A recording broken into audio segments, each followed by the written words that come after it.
નમસ્કાર વિદ્યાર્થી મિત્રો, હું ઉર્મી પરમાર શ્રીમતી MS લાખાણી કન્યા વિદ્યાલયની યુટ્યુબ ચેનલમાં આપ સૌને ફરીથી આવકારું છું. આજે આપણે ધોરણ 12 વાણિજ્ય વ્યવસ્થા અને સંચાલનની અંદર પાઠ નંબર 1નો અભ્યાસ આગળ કરીશું. તો વિદ્યાર્થી મિત્રો, સંચાલનનું સ્વરૂપ અને મહત્વ એમની અંદર અત્યાર સુધી આપણે કેટલા મુદ્દાઓની ચર્ચા કરી એ જોઈએ તો પ્રસ્તાવના, જેની અંદર સંચાલન એટલે શું એમના વિશે આપણે પરિચય મેળવ્યો.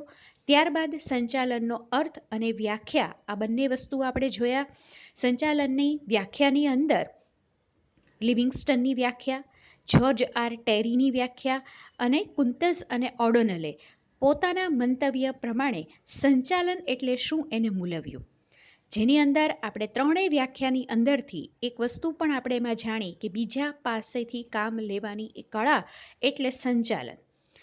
ત્યારબાદ આપણે જોયું સંચાલનનું સ્વરૂપ એટલે કે એમની લાક્ષણિકતાઓ પણ આપણે જોઈ અને એનું મહત્ત્વ પણ આપણે જોયું. ત્યારબાદ સંચાલન આજે કરવું છે કોઈ પણ એકમનું, તો એની અંદર સ્વાભાવિક છે કે કોઈ પણ એક વ્યક્તિ છે એ દરેક જગ્યાએ પહોંચી નહીં શકે, એમનામાં વિશિષ્ટ આવડત પણ નહીં હોય, માટે કોઈ ઉપરનો વ્યક્તિ છે એમની નીચેની વ્યક્તિઓને કામ સોંપે છે, એટલે કે સત્તા અને જવાબદારીઓ સોંપે છે. તો આવી રીતે ધીમે ધીમે સંચાલનની સપાટીઓ છે એમનો ઉદ્ભવ થયો. તો આપણે એની અંદર પરિચય મેળવ્યો હતો ઉચ્ચ સપાટી, મધ્ય સપાટી અને નિમ્ન સપાટી. આ ત્રણેય સપાટીના કાર્યો વિશે આપણે વિગતે ચર્ચા કરી. ત્યારબાદ આપણે એમનો જોયો તફાવત, ઉચ્ચ સપાટી, મધ્ય સપાટી અને નિમ્ન સપાટી.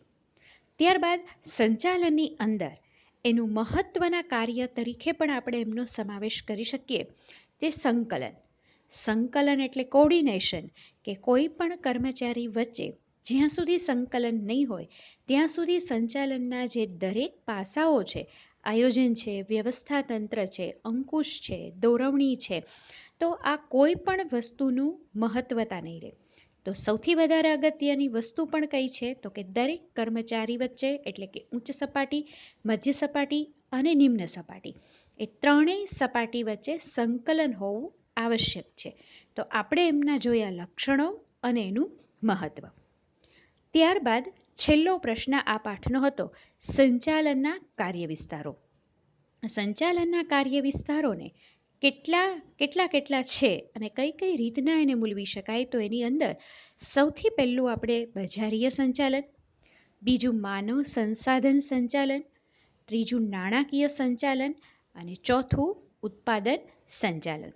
એની અંદર આપણે એક બજારીય સંચાલન વિશે માહિતી આપણે મેળવી હતી, એટલે કે માર્કેટિંગ સંચાલન.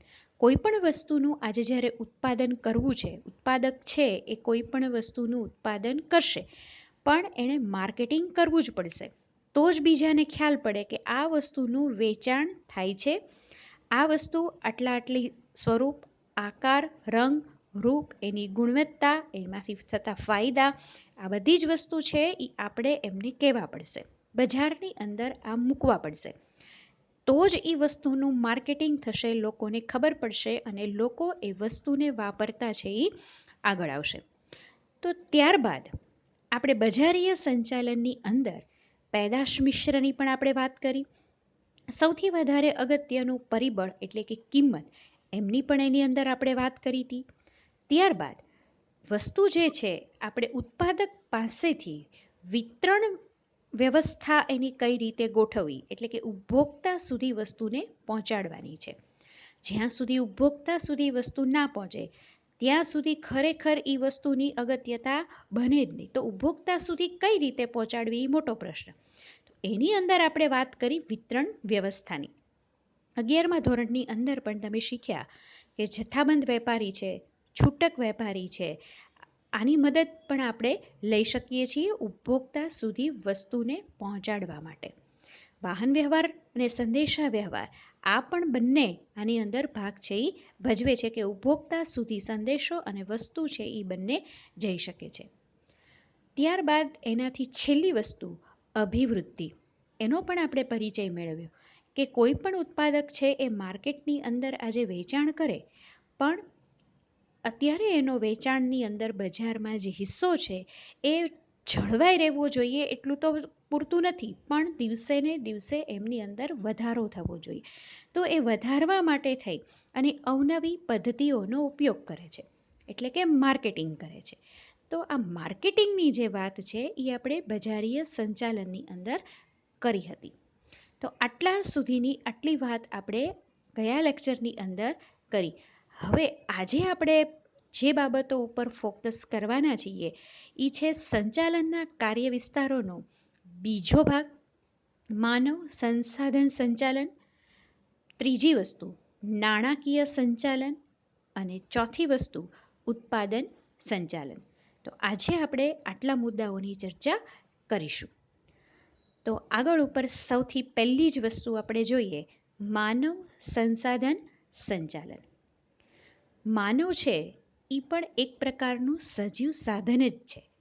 તો અહીંયા આગળ કેન્દ્ર સ્થાન કોણે લીધું છે? તો કે કર્મચારીએ. સૌથી પહેલાંના વખતની અંદર કર્મચારીઓ છે એમનું કોઈ સ્થાન નહોતું, એનો કોઈ સ્વતંત્ર અવાજ પણ નહોતો. એમની ફરિયાદો, એમના પ્રશ્નો એને નજરઅંદાજ કરવામાં આવતા હતા.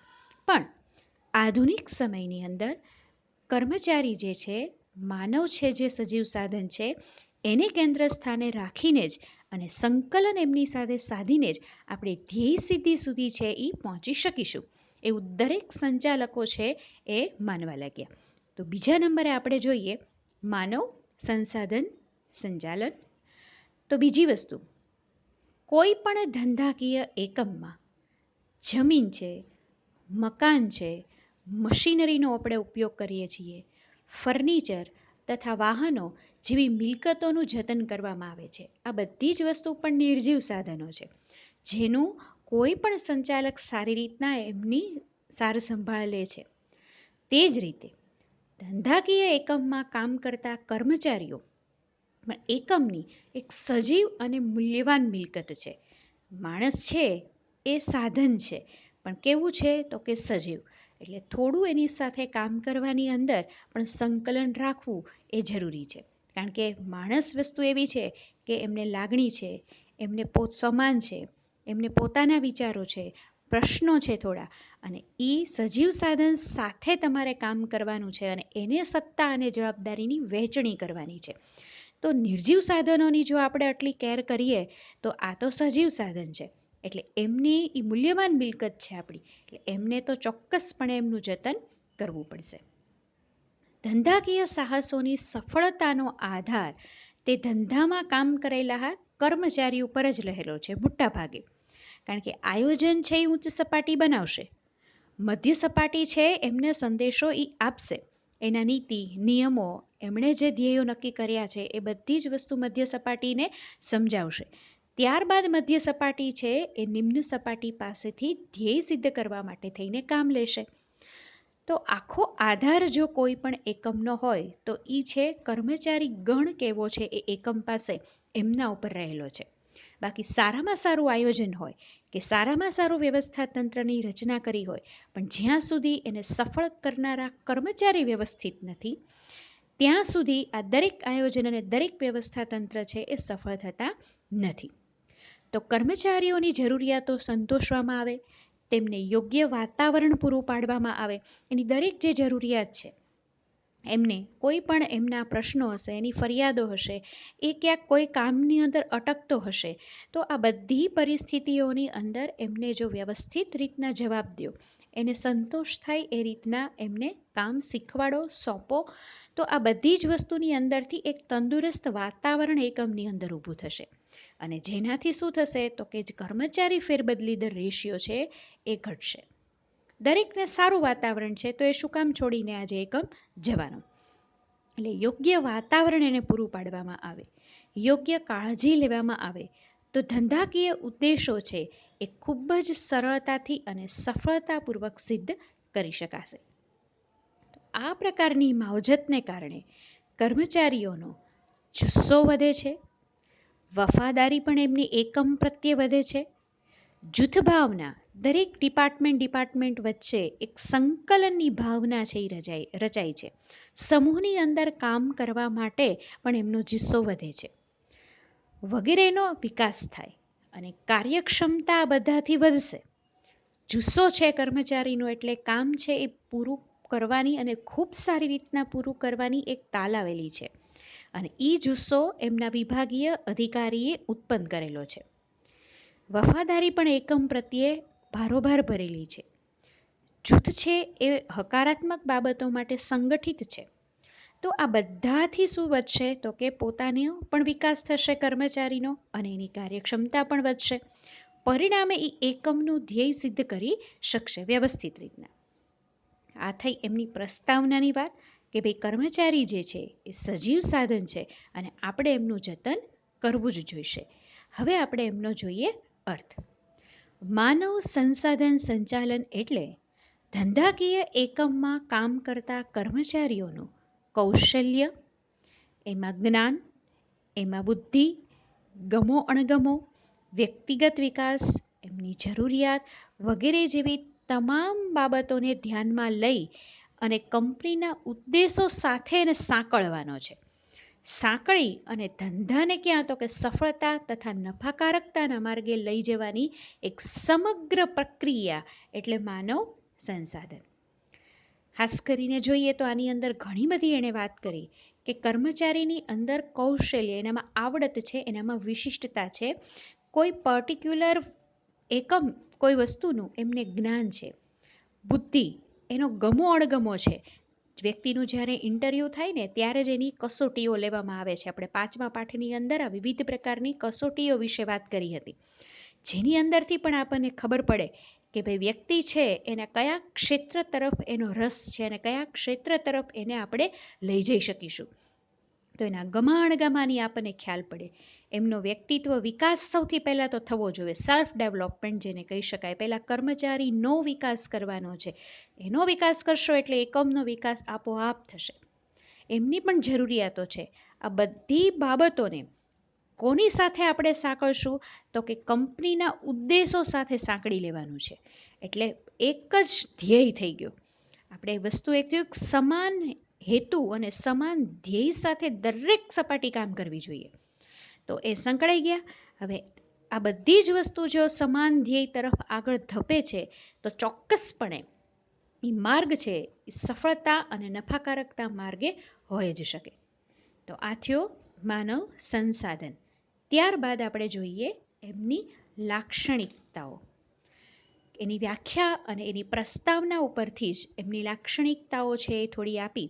તો સૌથી પહેલી જ વસ્તુ, માનવ સંસાધન સંચાલનમાં કર્મચારીઓની ભરતી એટલે કર્મચારીને અરજી કરવી અને એમને વ્યવસ્થિત રીતના જેટલા પ્રમાણની અંદર જે લાયકાતવાળા જ્યારે જોવે એવા કર્મચારીને ભરવા.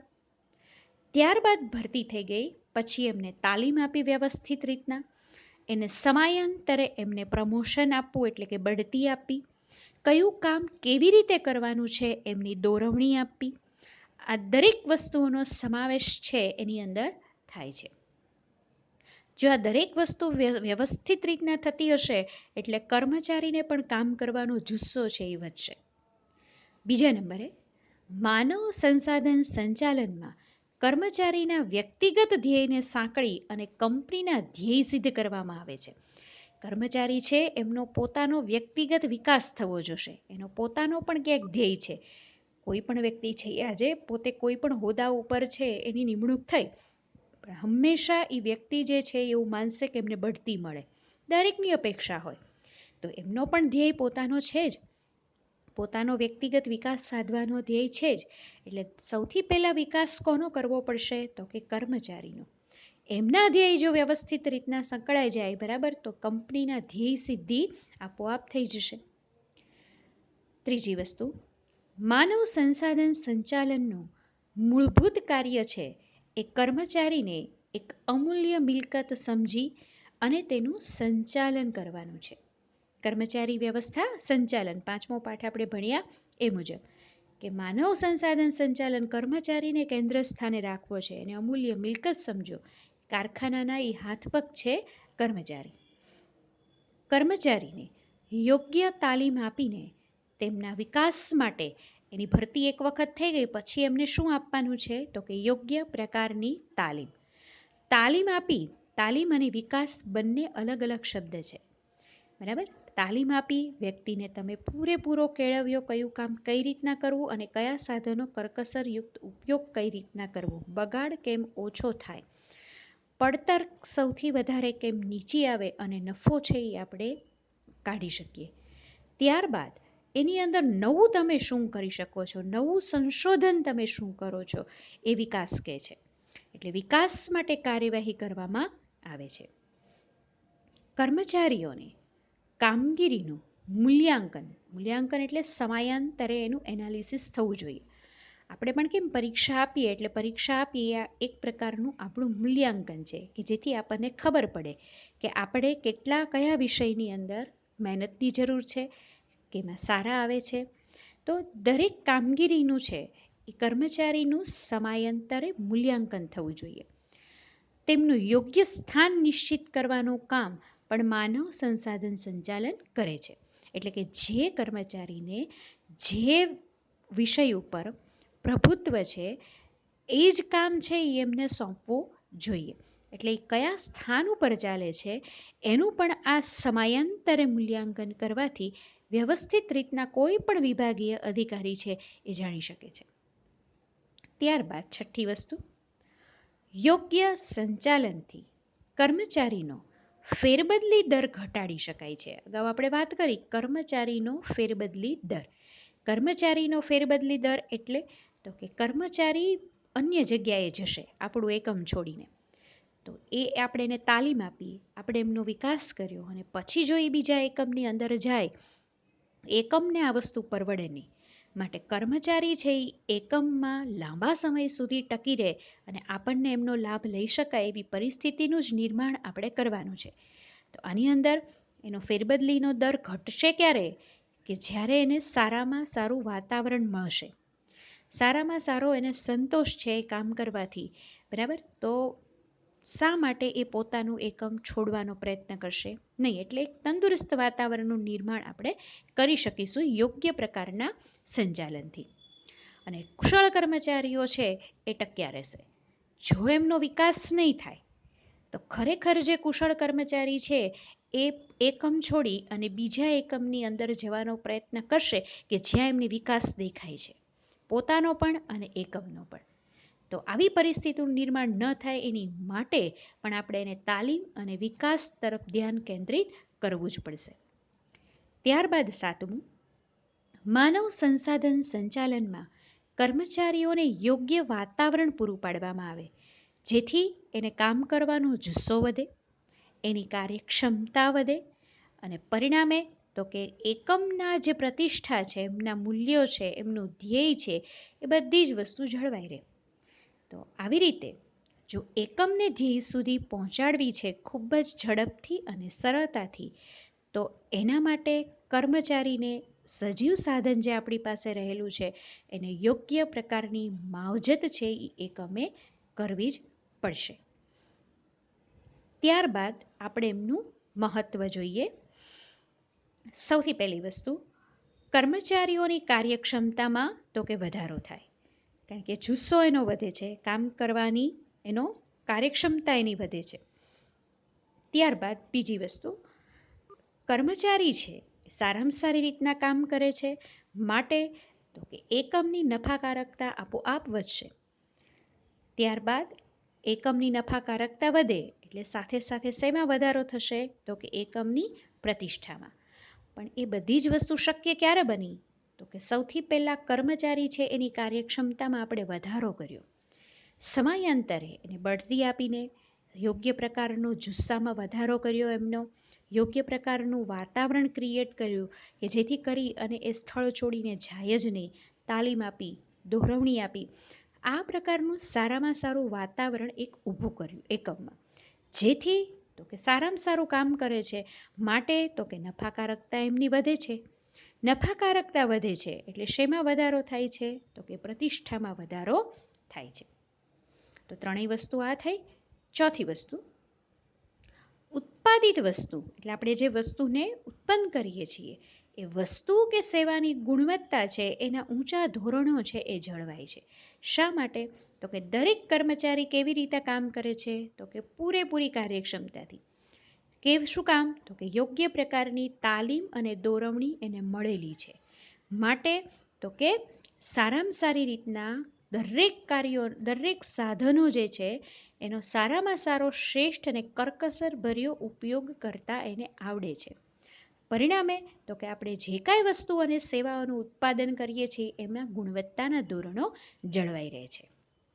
ત્યારબાદ માનવ સંસાધન સંચાલનથી કર્મચારીઓમાં જૂથભાવનાનો વિકાસ થાય છે. બધા સાથે રહીને કામ કરે છે. કામ સાથે રહીને જ કરવાનું છે, તો શા માટે સંપીને કામ ના કરવું? એટલે કોઈ પણ ડિપાર્ટમેન્ટની અંદર આપણે એમાં વિભાગો પણ જોયા કે ભાઈ ઉત્પાદન વિભાગ છે, વેચાણ વિભાગ છે, કર્મચારી વ્યવસ્થા વિભાગ છે. તો આ દરેક વિભાગો છે એ એકબીજા સાથે સંકલન છે. બધાની વચ્ચે એક જૂથભાવના છે. દરેક લોકો છે એ સંપીને કામ કરે છે. ઉત્પાદનના સાધનોનો મહત્તમ ઉપયોગ થાય છે. દરેકે દરેક સજીવ સાધન તો છે જ, એટલે કે કર્મચારી, પણ એની સાથે સાથે સંકળાયેલા જે સાધનો છે, જમીન છે, મકાન છે, મશીનરી છે, એ દરેકનો પણ કહેવો તો કે સારામાં સારો ઉપયોગ થઈ શકે છે. પરિણામે શું ઘટે છે? તો કે કર્મચારીની અંદર ફેરબદલી દર છે એની અંદર ઘટાડો થાય છે. શા માટે? કર્મચારીની અંદર સંતોષ પણ વધે છે. અને છેલ્લી વસ્તુ, માનવ સંસાધન સંચાલનને કારણે કર્મચારીઓને પૂરતો કાર્ય સંતોષ એને અહીંયા મળે છે, જેથી સારામાં સારી એક વસ્તુ ઉત્પન્ન થશે, ઔદ્યોગિક શાંતિ, જેની અંદર હડતાલ નથી, મજૂરોના કોઈ પ્રશ્ન નથી, મજૂરમાં કોઈ અસંતોષનું વાતાવરણ નથી. ઔદ્યોગિક શાંતિનું વાતાવરણ આપણે ઊભું કરી શકીશું. તો આ થયું માનવ સંસાધન સંચાલન. પહેલી વસ્તુ આપણે જોઈ હતી બજારીય સંચાલન, બીજી વસ્તુ આવી માનવ સંસાધન સંચાલન. હવે આપણે આગળ ઉપર જઈએ ત્યારબાદ ત્રીજી વસ્તુ નાણાકીય સંચાલન. તો આની અંદર સૌથી પહેલા જ શબ્દ નાણાકીય સંચાલન એટલે નાણાંનું સંચાલન. હવે આટલું મોટું આપણે એકમ ચલાવવું છે, તો નાણાં વગર થોડું ચાલશે. તો નાણાં છે, ઘણામાં એવું પણ હોય કે વ્યક્તિ પાસે નાણાં હોય પણ એનું પૂરતું મેનેજમેન્ટ કરતાં એને ના ફાવતું હોય કે કેવી રીતના એમનો ખરેખર ઉપયોગ કરવો. તો સૌથી પહેલાં એટલું જ મહત્ત્વનું અહીંયા છે, જેટલું આપણે કર્મચારીને સાચવીએ, માર્કેટિંગ કરીએ, પણ બધી જ વસ્તુ નાણાં વગર નકામી છે. નાણાં છે તો એમનું સંચાલન કેવી રીતના કરવું, અંદાજપત્ર કેવી રીતના ગોઠવવું, તો આ જ બધી વસ્તુ આપણે જાણીએ નાણાકીય સંચાલનની અંદર. ધંધાકીય એકમમાં નાણું શું છે? તો કે ભાઈ એ તો જીવનદાતા અને રક્ત સમાન છે. નાણાં વગર તો એક પણ ડગલુંય ચાલશે નહીં. આપણે ખાલી વિચાર કરીએ, પણ આપણે ખરીદવું છે બધું, તો નાણાં જોશે. નાણાં વગર કોઈ પણ પ્રવૃત્તિ આજે શક્ય જ નથી. ધંધાની તમે સ્થાપનાનો વિકાસ પહેલાં ખાલી વિચાર આપણે કરીએ છીએ, પણ ધંધાની જ્યારે સ્થાપના કરીએ, ધીમે ધીમે એમનું કાર્યક્ષેત્ર વધે એટલે કે વિકાસ થાય, વિસ્તરણ થાય, અને એમાંય પાછું તો કે હવે તમે આધુનિકીકરણને ઉમેરો, બરાબર. માટે બધી વસ્તુની અંદર એટલે કે એની સ્થાપનાથી માંડી અને એને આધુનિકીકરણ કરવું છે આપણે, ત્યાં સુધી બધી જ જગ્યાએ શેની જરૂરિયાત રહેશે? તો કે નાણાંની જરૂરિયાત રહેશે. તો અર્થ સૌથી પહેલાં જોઈએ આપણે નાણાકીય સંચાલનનું. નાણાકીય સંચાલન એટલે શેનું કાર્ય કીધું અહીંયા? નાણાંનું કાર્ય. નાણાં કાર્ય એટલે સૌથી પહેલાં ત્રણ વસ્તુ મહત્ત્વની છે. એક તો સૌથી પહેલાં નાણું છે એ મેળવવું. મેળવ્યા પછી એનો શું કરવાનો છે? તો કે એમનો ઉપયોગ કેવી રીતે કરવું એ વિચારો.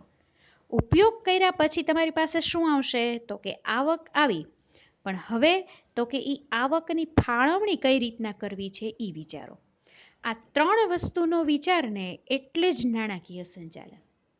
સૌથી પહેલાં શોર્ટમાં કહીએ તો નાણાંને મેળવવા, એમનો ઉપયોગ કરવો અને આવકની ફાળવણીનું કાર્ય એટલે નાણાકીય સંચાલન. આ કાર્ય ધ્યેયપૂર્ણ અને કાર્યક્ષમ રીતે થવું જોઈએ. નાણાં મેળવવાના એટલે મળી તો જશે, આજે સરળ છે નાણાં મેળવવા, બેંક લોન આપે જ છે, પણ એ હાથમાં આવ્યા પછી એમનો કેવી રીતના કાર્યક્ષમ રીતના તમે કોઈ પણ સંચાલક ઉપયોગ કરી શકે છે એ મહત્ત્વનું છે. અને એથી વધારે મહત્ત્વનું એ વસ્તુ ઉપયોગ કર્યા પછી નફો થયો. હવે એ નફાને કેવી રીતે ફાળવવો, ખૂબ સારી રીતના ફાળવવાનો છે કે જેથી કરી અને ભવિષ્યનું આયોજન આપણે નાણાકીય રીતે સારું કરી શકીએ. તો આ 3 વસ્તુ મહત્ત્વની. ફરીથી એક વખત વિદ્યાર્થી મિત્રો, નાણાંને મેળવવા, નાણાંનો ઉપયોગ કરવો અને આવકની ફાળવણી કરવી એટલે નાણાકીય સંચાલન. તો નાણાકીય સંચાલનની અંદર નીચે જે કાર્યો આપ્યા એમનો સમાવેશ એક પછી એક કરી શકીએ. તો સૌથી પહેલું જ કાર્ય એની અંદર કયું આવ્યું? સૌથી પહેલાં તો આપણને જરૂરિયાત કેટલી છે, એકમ છે એ નાખવું છે એવું આપણે વિચાર કરી લીધો. હવે તો કે નાણાં કેટલા જોશે? આપણે ઘર ચલાવવું હોય ને મહિનાનું, છતાંય આપણે ઘરના જે વડીલ વ્યક્તિ ઘર ચલાવતા હોય વિચાર કરે કે એક મહિનામાં નાણાં કેટલા જોશે. બીજા તરત પ્રશ્ન થાય કે કેટલી આવક છે અને કેટલો ખર્ચ થાય છે, તો કઈ રીતે ખર્ચ કરવો એની ખબર પડે. ટૂંકમાં આને કહેવાય નાણાકીય સંચાલન. ક્યાંથી નાણાં મેળવશું, કેવી રીતે એનું મેનેજ કરશું, તો આ બધી જ વસ્તુનો વિચાર કરવો જોઈએ. તો સૌથી પહેલાં નાણાંની જરૂરિયાતને અંદાજવી, કે સૌથી પહેલાં તો કેટલા નાણાં તમારે જોવે છે એનો તમે કાચો અંદાજ બાંધો. ત્યારબાદ તો કે સમયની દ્રષ્ટિએ નાણાંનું આયોજન કરો. જેવી પરિસ્થિતિ, જેવો સમય, કયા સમયે કેટલું નાણું જોશે, બધી પરિસ્થિતિ એવી નથી કે એક જ સરખું નાણું જોવે. શરૂઆતના સ્ટેજની અંદર નાણાંનું પ્રમાણ વધારે જ હશે, કારણ કે ખૂબ નાણાં જોશે. હજી શરૂઆત કરીએ છીએ આપણે એકમની માટે. તો સમયની દ્રષ્ટિએ તમે નાણાંનું આયોજન કરો. ત્યારબાદ અંદાજપત્ર બનાવો, કાચો અંદાજ, આવક અને જાવકનો ખ્યાલ. ત્યારબાદ તો કે આવકની ફાળવણી કરવી. કેવી રીતના અને કઈ જગ્યાએથી તમે નાણાં મેળવશો અને નાણાં છે એ મેળવ્યા પછી પણ એમની ફાળવણી કઈ રીતના કરશો, કોની વચ્ચે વહેંચશો, અનામતમાં રાખવું છે, પુનઃરોકાણ કરવું છે કે કર્મચારીઓને કેટલા આપવા છે. ત્યારબાદ મૂડીમાળખાનો વિચાર કરવો. મૂડીમાળખું 11મા ધોરણની અંદર આપણે શીખ્યા. ઇક્વિટી શેર પણ આવે, પ્રેફરન્સ શેર પણ આવે, ડિબેન્ચર પણ આવે, લોન પણ એનો સમાવેશ થાય. તો નાણાં પ્રાપ્તિના સાધનો ઘણા છે, પણ એકમ કેવા સાધનનો ઉપયોગ કરશે કે જેની અંદરથી એમને ખૂબ જ સસ્તી રીતના, સરળ રીતના નાણું એને મળી રહે, બરાબર? એવા જે પ્રાપ્તિ સ્થાનનો ઉપયોગ કરશે. તો આવા પ્રાપ્તિ સ્થાનોને પહેલાં વિચારવું એની માટે અને ત્યારબાદ એની પસંદગી કરવી. ત્યારબાદ હવે કયા પ્રાપ્તિ સ્થાનમાંથી આપણે નાણાં મેળવશું કે જેથી કરીને એકમને સાવ સરળ પણ બનશે અને નાણાં વ્યવસ્થિત રીતના અને ઓછા ખર્ચે મળી રહેશે, જેની અંદર વ્યાજ ઓછું હોય એ જ રસ્તો છે એ આપણને પસંદ પડે. તો નાણાં મેળવવા માટેની કાર્યવાહી કરવી. મેળવેલ નાણાં તો મળી જશે ખૂબ સરળ રીતના, પણ હવે તો કે સાચી વસ્તુ આ છે કે મેળવેલ નાણાંનો, તમને નાણાં મળી ગયા પણ હવે એનો ઉપયોગ તમે કઈ રીતે કરો છો એ મહત્વનું છે. એટલે જ એમના ઉપર શું હોવું જોઈએ? તો કે અંકુશ, કે જેટલા નાણાં તમે મેળવ્યા છે પણ એનો કરકસર રીતના, કઈ રીતના શ્રેષ્ઠ ઉપયોગ કરી શકાય, બરાબર, એવી અંકુશની વ્યવસ્થા છે એ ગોઠવવી. ત્યારબાદ નાણાકીય નીતિ નક્કી કરવી. કોઈ પણ એકમ છે એને પોતાની નીતિ, પોલિસી, એમના નિયમો, શાખ ઉપર માલ, દરેકને પોતપોતાના નિયમો છે. તો એ માટે નાણાકીય નીતિ પણ વિચારવી. ત્યારબાદ કરવેરાનું આયોજન કરવું. કરવેરાનો બોજો છે જ, નફો થશે, કરવેરા પણ ભરવા પડશે. આ બધી જ વસ્તુનું આવક કેટલી થઈને એની સામે ખર્ચ કેટલો થશે, બરાબર, એ વસ્તુને નક્કી કરવી. જેટલી અસ્યામતોની વ્યવસ્થા કરવી, જેટલી સાધનો ખરીદવાના છે, મિલકતો ખરીદવાની છે, એ બધી વસ્તુનો પણ વિચાર કરવો. એની માટે કેટલા નાણાં જોશે એનો પણ કાચો અંદાજ મૂકી અને બજેટ છે એ બનાવવું. તો આવી રીતે નાણાકીય સંચાલન, તો એની અંદર સાવ શોર્ટની અંદર નાણું છે એ સૌથી પહેલાં આપણે અંદાજ બાંધીએ છીએ કે કેટલા જોઈએ છીએ, કેવી રીતે નાણું મેળવશું એમનો વિચાર કરીએ છીએ.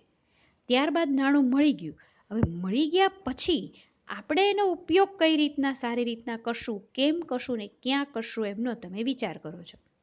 હવે એ કર્યા પછી આવક થઈ અને એ આવકને હવે તમે વહેંચણી કઈ રીતના કરશો, બરાબર, કર્મચારી વચ્ચે કેટલા વહેંચશો, બોનસ કેટલું જાહેર કરશો, શેર હોલ્ડરોને કેટલું તમે આપશો, બરાબર, ડિવિડન્ડ કેટલું જાહેર કરવું છે, સામાન્ય અનામત ખાતે કેટલી વસ્તુ લઈ કેટલો નાણાં છે એ લઈ જવા છે, પુનઃરોકાણ કેટલું કરવું છે, અથવા તો નવી જ વસ્તુ જ્યારે કાર્યક્ષેત્ર છે એ જ્યારે વિકસાવવું છે કોઈ નવું, ત્યારે પણ નાણાંની જરૂરિયાત છે, તો કેટલા નાણાં એમાં ફાળવશું.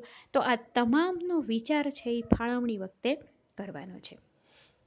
તો આ બીજી વાત થઈ નાણાકીય સંચાલનની. અને આ પાઠનો અંતિમ મુદ્દો ઉત્પાદન સંચાલન. આપણે 4 કાર્ય વિસ્તારોની વાત કરીએ.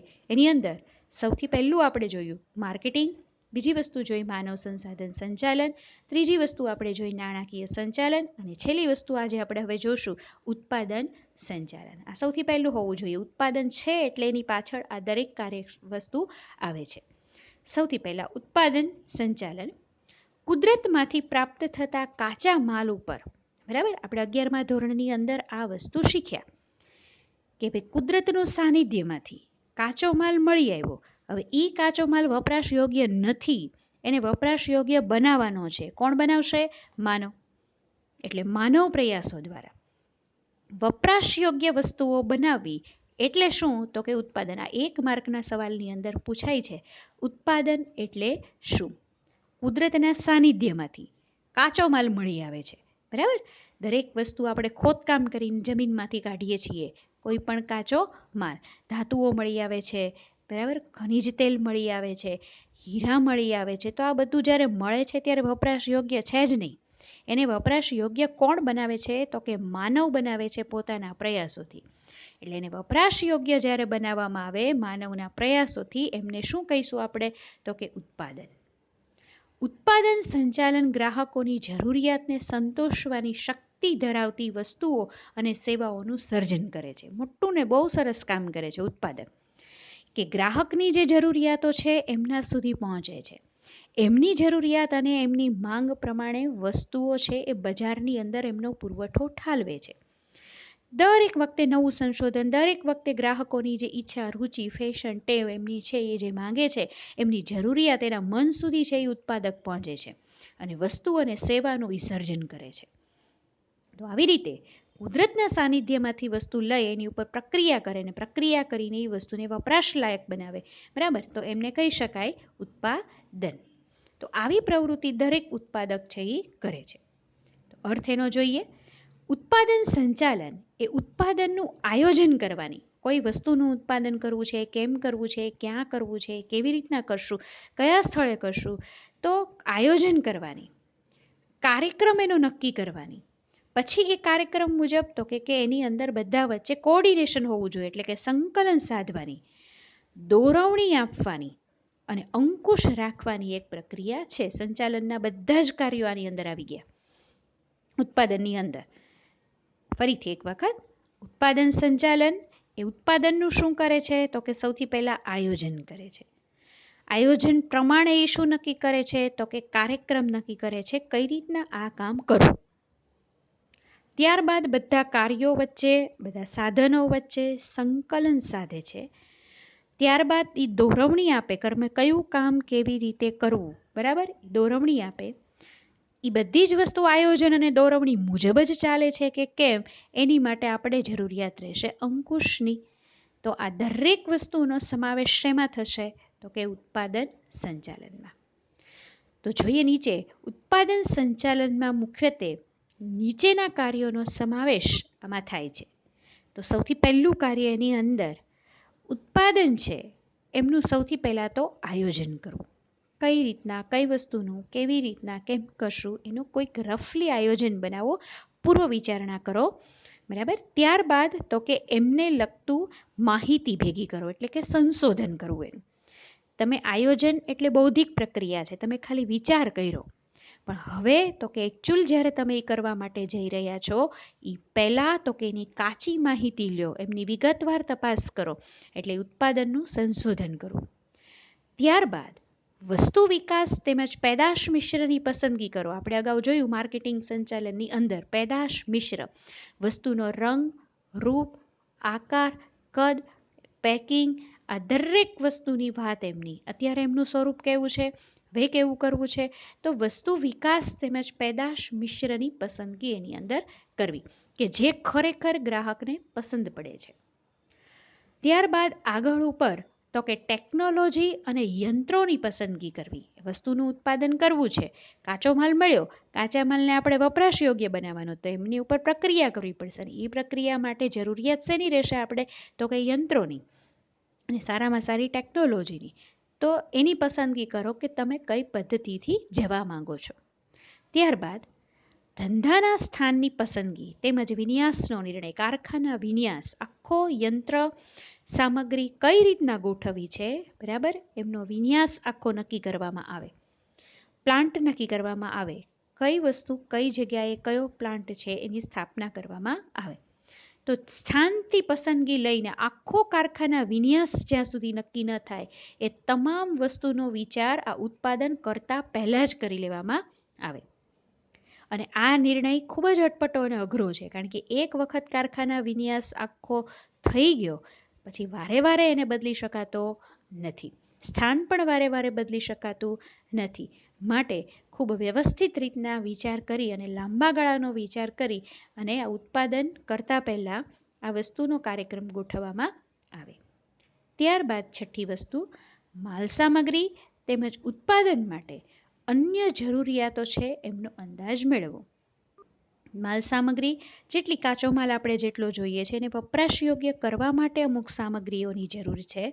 તો આ બધા માટે ઉત્પાદન માટે બીજી કોઈ અન્ય જરૂરિયાતો હોય, બરાબર, નાણાં જે છે, કારખાના છે, યંત્રો છે, જમીન છે, મકાન છે, આ બધી વસ્તુની વિચારણા આપણે ઉત્પાદન પહેલાં જ કરવાની છે. એટલે દરેક જરૂરિયાતો છે એમનો અંદાજ મેળવવો. ત્યારબાદ જે કાંઈ વસ્તુનું ઉત્પાદન થઈ રહ્યું છે એમના ઉપર પૂરેપૂરો અંકુશ રહે એવો પ્રયત્ન કરવાનો. ખોટી રીતના કોઈ કાચા માલ સામાનનો બગાડ ન થાય, કોઈ ખોટી પદ્ધતિ ગોઠવાઈ ન જાય, કોઈ ખોટું વ્યવસ્થા તંત્ર ગોઠવાઈ ન જાય. તો બને ત્યાં સુધી, હા, કારખાનું છે આટલું મોટું, જ્યારે આપણે પ્રોડક્શન કરવા માટે બેઠા હોય ત્યારે એની અંદર થોડું પ્લસ માઇનસ હોય, ક્યારેક અમુક વસ્તુનો બગાડ થાય, પણ એ મોટા ભાગે એમની ઉપર અંકુશ લાવવાનો પ્રયત્ન કરવો. અને સારામાં સારી રીતના તો કે ગુણવત્તા ઉપર અંકુશ મેળવવાનો પ્રયત્ન કરવો. ગુણવત્તા એ મહત્વની બાબત છે. ગુણવત્તાથી જ બજારની અંદર તમારી છાપ છે. હરીફથી તમને જો અલગ મૂકતી હોય તો એ ગુણવત્તા છે. એટલે એની ઉપર ખરેખર અંકુશ રાખવો. ખર્ચ અથવા પડતર ઉપર અંકુશ. આપણે લિવિંગસ્ટને જે વ્યાખ્યા આપી એની અંદર આપણે એવું જોયું કે ઓછામાં ઓછા સાધનોથી ઓછામાં ઓછા ખર્ચે અને ઉપલબ્ધ સાધનો છે એમનો ઉપયોગ કરીને અને ઓછામાં ઓછા સમયે, બરાબર, જે પ્રક્રિયા આપણે કરીએ એને ખરા અર્થની અંદર શું કહેશું? તો કે સંચાલન. ધ્યેય પૂરું કરવાનું છે પણ ઓછામાં ઓછા સમયે, ખર્ચે અને ઉપલબ્ધ સાધનનો ઉપયોગ કરીને, એવું લિવિંગસ્ટને કીધું. તો એનો મતલબ એવો કે ભાઈ ખર્ચ અને પડતર ઉપર તો આપણે અંકુશ પહેલો રાખવો પડશે. જેમ ખર્ચ ઓછો થશે એમ પડતર ઉપર આપણે અંકુશ મેળવી શકશું. પડતર ઓછી આવશે તો પરિણામે નફો શું થશે? તો કે વધશે. એટલે ઉત્પાદકતા જાળવી અને વૃદ્ધિ થાય એ પ્રકારના કાર્યો કરવા. અને છેલ્લી વસ્તુ, ઉત્પાદનમાં સમયાંતરે વૈવિધ્યકરણ લાવવું જ જોઈએ. સ્વરૂપ દૃષ્ટિકોણ જેનો આપણે અભ્યાસ કરી ગયા. દિવસે ને દિવસે ગ્રાહકો છે એ નવું માંગે છે, નવું સંશોધન, વસ્તુ નવી માંગે છે, તરત આકર્ષણ થાય છે આપણે એની ઉપર ખરીદવા માટે. એટલે ઉત્પાદનની અંદર વૈવિધ્યકરણ અને સરળીકરણ છે એ દાખલ કરવું. તો આ થયું આપણા ઉત્પાદન સંચાલન. તો સંચાલનના જે કાર્ય વિસ્તારો હતા એમનો અભ્યાસ અહીંયા પૂર્ણ થયો. બજારીય સંચાલન પહેલું જોયું, બીજું આપણે જોયું માનવ સંસાધન સંચાલન, ત્રીજી વસ્તુ આપણે જોઈ નાણાકીય સંચાલન, અને છેલ્લી વસ્તુ છે એ આપણે જોઈ આની અંદર, બરાબર, ઉત્પાદન સંચાલન. તો આ રીતે આપણે આ કાર્ય વિસ્તારનો અભ્યાસ અહીંયા પૂરો કર્યો. આ પાઠની અંદરનો આ છેલ્લો ટોપિક હતો. હવેના લેક્ચરની અંદર આ પાઠની અંદર સ્વાધ્યાયના જે પ્રશ્નો તમારે લખવાના છે એમની એક PDF મોકલવામાં આવશે. તો એ મુજબ સ્વાધ્યાયના પ્રશ્નો પાકી નોટની અંદર દરેક વિદ્યાર્થીએ હોમવર્કની અંદર લખવાના છે. Thank you.